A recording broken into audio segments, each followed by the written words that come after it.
MMOs can be so overwhelming, and Ravenquest is no different. Even after playing 2 of the beta phases, there's still a lot to learn, but we are going to get you started off strong. I've compiled a list of tips and tricks, strategies from top players, and some that I just happened to stumble on, but we're going to help you get started into your adventure into Ravenquest. If you're brand new to the ecosystem, feel free to check out this video here, going over all the fundamentals before we go into some more advanced ideas and strategies in this video. Also, we will be launching our own guild, the PLMS, the PLMS Squad. If you want to be a part of that, please check the Discord link below in our comments, or not in the comments, in the description, and you'll be able to join us and play with us. We just want to have a fun. We are going to be pretty hardcore, so be ready to grind, but that's not a requirement. We're just trying to have a good time. We have a bunch of land. We've got 3 large plots and 2 mediums, so we'll be able to scale up pretty good as a we're not looking to be the biggest guild out there, but we're looking to have fun, make some friends, and so that's kind of the plan. And while you're down there, make sure to hit that like button, subscribe for more, and so that you can stay up to date. As always, there's chapters below, so you can choose whatever you're most interested in learning about, but we will be starting with the archetypes. This is one of the most important mechanics in the game. This dictates your playstyle, what your capabilities are, and how you're going to advance in this game. You will select 3 archetypes at a time, and this will combine to make your class, some of which have really sick names like Runesmith or Bone Weaver, and so many more, but your goal is to make a class that you will just enjoy roaming the world with. They all have their own levels, so they will scale and grant skill points for each level as long as they're currently equipped, and then every 10 levels they're going to grant a skill point that will be usable even when it's not active, and this is a key feature in growing in the late game. See, you're going to start off playing with just 2 archetypes till your overall level, or legacy level, is 15. That is when you're going to unlock your 3rd archetype, and at this point you can experiment around, testing them all out, cycling through, and I think it's important to note that once you hit level 20, that's where it's going to start costing silver, and it gets more and more expensive as you level up, and it can be quite expensive to rotate through these. So you really want to find what your core 3 are at this point. However, there might be a very sneaky strat where you actually use this time to quickly get all of, or at least many of your archetypes up to level 10 just before you hit legacy level 20. And then once you're like 19 and almost about to get level 20, you swap back to your core 3. And then you're going to start a little bit with a head start of potentially having 5 more skill points, because the other 5 archetypes are all at level 10. The other way is to scale by hitting level 30, and then maybe you put 2 of those archetypes out, and then you keep 1 super high level 30 archetype, and then that just carries you. You can go back to like a lower region, but you'll quickly level those up to level 10. It takes like maybe like 30 minutes to an hour, and you already have it at level 10. And then as you move up in legacy levels and you get them to level 40, level 50, you're just going to kind of keep going back and forth to level the lower level archetypes up. And then that'll help you really start accumulating a bunch of skill points. So that should be really good. Please note that there will be a kind of a consequence. You will have your effective level reduced. It's going to be the average of all 3 of your archetypes combined, and then that's going to take away a bunch of stat points. So you do have to be careful, because you may not be able to use your high level potions or items anymore. So then just really make sure you're fighting in a region where you can still handle yourself well. And another important thing to point out is there is a soft cap on those stats. So let's say you're further in and you have a really nice badass tier 5 staff and maybe some other items that are boosting all of your stats. It won't matter for your skill points. Like, you wouldn't be able to add more intelligence if you already had a well above your intelligence rating. So make sure that you're using those skill points appropriately, spreading them out to other ways, like maybe putting up your dexterity so you can get more haste, because that's not maxed out, and that way you can really amplify your character while you're leveling up those lower archetypes.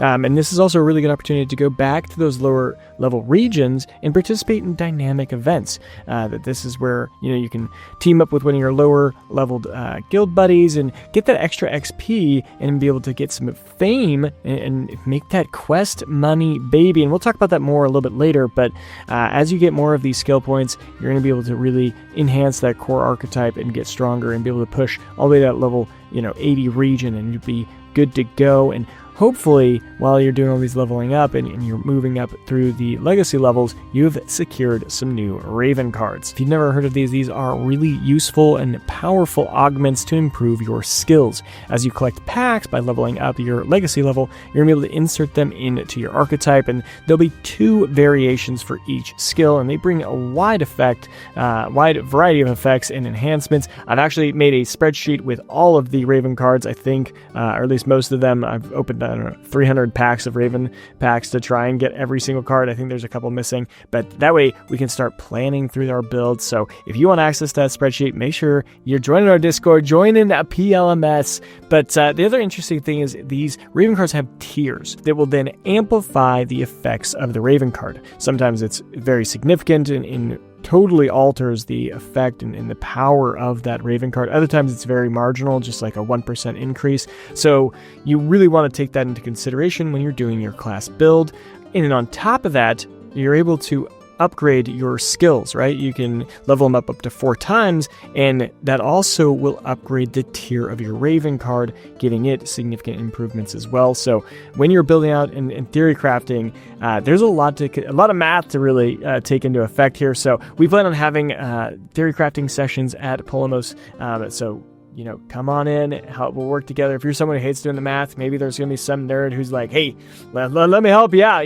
I'm one of those nerds, so I'll definitely have fun doing that with you. Now, if you want more Raven cards, you can purchase them at the Munk Shop. You will have the option to purchase this in 2 ways. One is with Raven coins, your typical in-game premium currency, or with Quest tokens. This is actually an ERC20 crypto token that you can buy off the market, trade with friends, and buy various items with in-game, and it's at a discount compared to the Raven coin. So it does incentivize players to actually move into the Web3, experience the crypto side of this. And if you're someone who's ever been skeptical on cryptocurrency, this is a great game to actually, get a feeler. You don't have to. You could totally play it on the traditional side, play with the Raven coins. You can literally do everything, compete at the highest level. But the Quest side also shows, why is Web3 cool? Why does having ownership over these assets really mean and make a difference?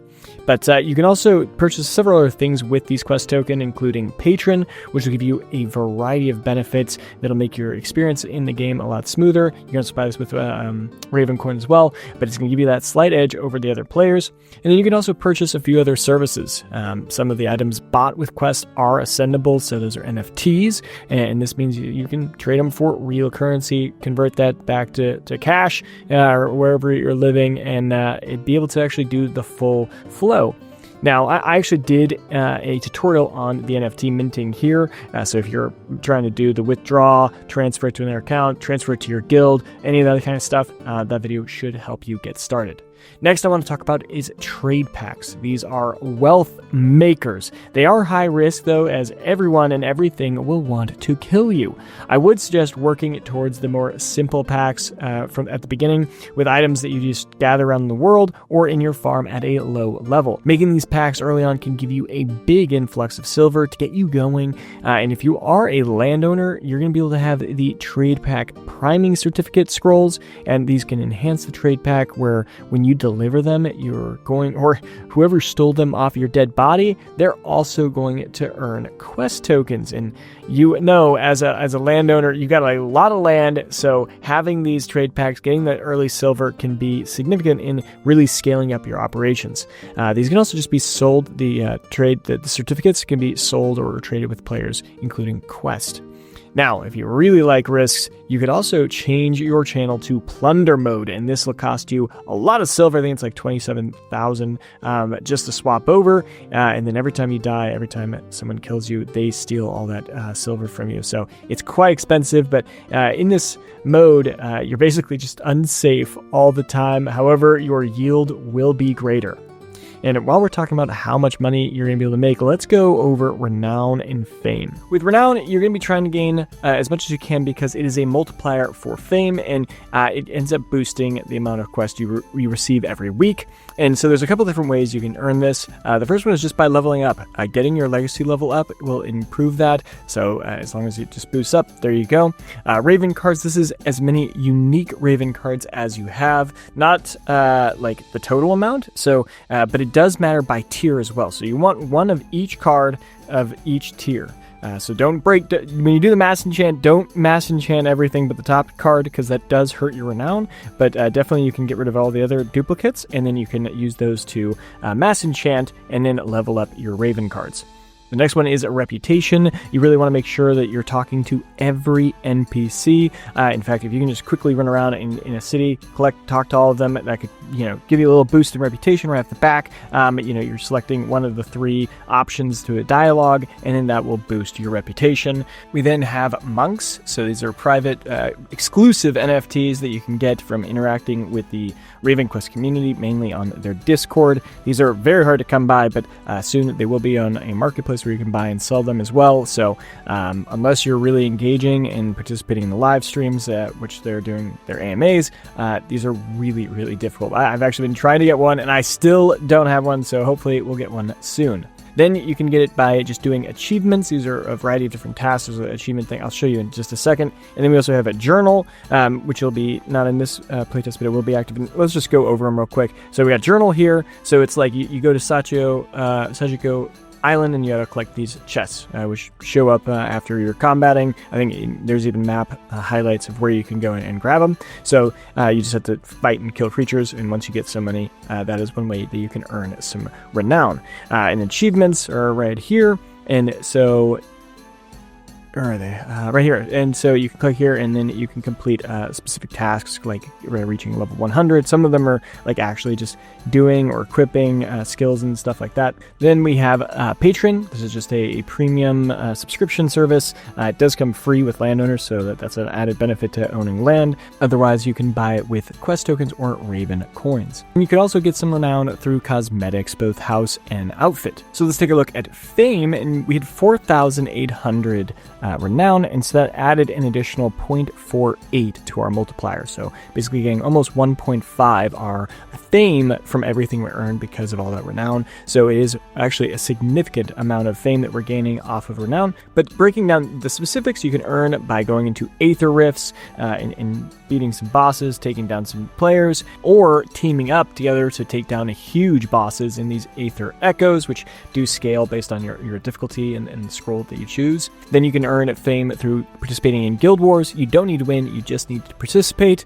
Then we also have RavenPacks, and so this is double dipping because this also improves your renown. We can also get it from Tradepacks, so just delivering them can give you a large amount of fame. You can also earn some by going and collecting cold eyes from various places and turning them in.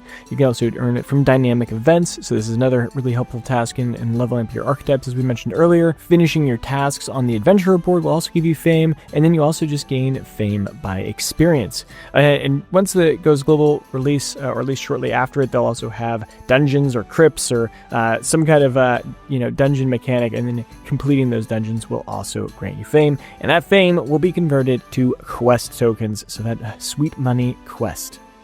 I also want to give some tips on crafting, as this is a key aspect of the game. Your goal is to increase this progress bar so that it is full, and that will complete your item. Then we're going to have the quality bar. Every time this fills up until it gets to max, it'll increase the chances to get more high tier items. We then have durability, which represents how many actions you can do before it breaks the item. You can bring this back depending on different skills. But then you have labor, which is the main resource you have to manage. You only have so much of it. You can get some more based on housing upgrades or different items that you can equip. But this is really where every skill uses labor, and you have to manage that the best. And then we have the condition, which you're trying to maximize the benefits from condition. So let's go ahead and test this by using one of these skills down here. We'll go ahead and use Expert Touch. And so what this will do is it'll give 50 quality. You can see it right there. And so that'll increase that quality bar so we can hopefully get a higher tier item. And so now we can push that condition to a good or great or excellent. And so every time I roll this, it's going to give me 10 to 15 condition out of 100, I believe. And so then it takes 2 to get to good. In this case, I must have had some bad rolls. But we do this 3 times and we get great condition. And now we can go to our Expert Touch, and you can see that it's now giving 65 to 75 crafting quality. We hit that, and boom, you get that extra bonus. And this also works for progress, and that's really the key functionality of how to improve your quality so that you have a better item, but just remember that you keep enough labor so that you can finish the progress bar. And sometimes the progress can be well over 100, so it will take quite a bit of durability and labor, so you need to plan out accordingly. And early on, you probably won't have enough labor to do quality. But anyways, we finish this off and we get a high quality plank, and it does come with fame, and I think that the fame does scale with tier, so that's another benefit there. And then also just having that higher quality item will be better for when you're crafting advanced gear or advanced items, and it'll give you a just starting boost on quality. And then we'll talk about farming, especially for landowners. You may be tempted to go all in on one resource, but it may not be wise, and it might be better to have a mix, especially having some animals on your farm that you can collect fertilizer. Then you can use this for your farming or your wood, just to increase the output of your gathering. And if you are playing with the multipliers, especially the large or even the fortress or whatever, these can be significant yield. So make sure to do that, the secondary actions before you harvest, if possible. That way you can increase that untapped yield. It's also important to make sure that you're not throwing away silver. All right, we're talking about the marketplace here. Running these farms is very expensive. When you are deciding what you want to do, you need to make sure you're checking the market. See what the prices are at.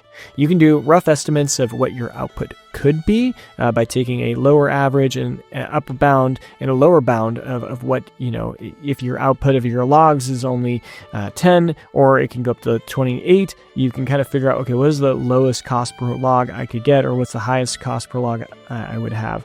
And so then you can kind of predict what your yield is and compare that to the market prices. And if it's well above the upper bound and you're making profit, hey, no matter, just send it. Absorb that wealth while you can, because most of the time it will come in crashing down and then reaching, just above or below the average.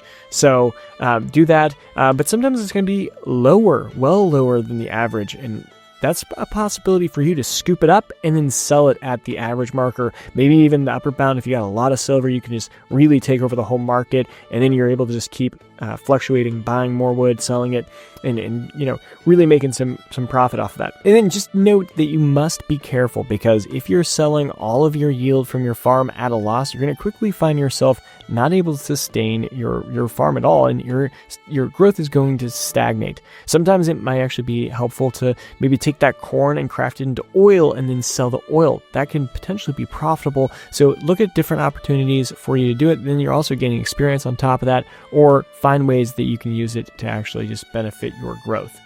Now, I'm going to move on to fishing. Who doesn't love a fishing minigame? This isn't super hard, but when you are fishing, the goal is to build up this center bar until the end. You do this by damaging the fish with your actions. This builds up tension, this red bar. If the red bar ever meets the decaying white bar, that's where you're going to lose the fish. So it's important to keep and use your other skill that reduces tension and keep that red low. And then depending on your equipment and the species of creature that you're trying to pick up, these fights can be very difficult, where that tension builds up very fast, and the white, it goes away, it grows really fast as well. So it's important to watch these bonus action periods. These can be super helpful because it can really give you extra damage and boost the whole bar to the end. But if you attack and it's a 200%, it can also increase that red bar significantly faster, and then you'll hit the white like instantly. So be careful when you're doing that, but that is generally how you win and take in some big fish. But hey, that's all I've got for today. I will be trying to make a video on the best earn mechanics once we learn a little bit more about how Fame and Renown are operating together and the specifics of how Fame works. I'll definitely try to come up with a video of where I think the best way is to make quests. Obviously, it's going to be a big motivator for some of us out there, so I'm going to be doing that. But that's all I've got for today. If you liked the video, smash the like button, subscribe for more, and I'll see you guys next time. Caveman logging off.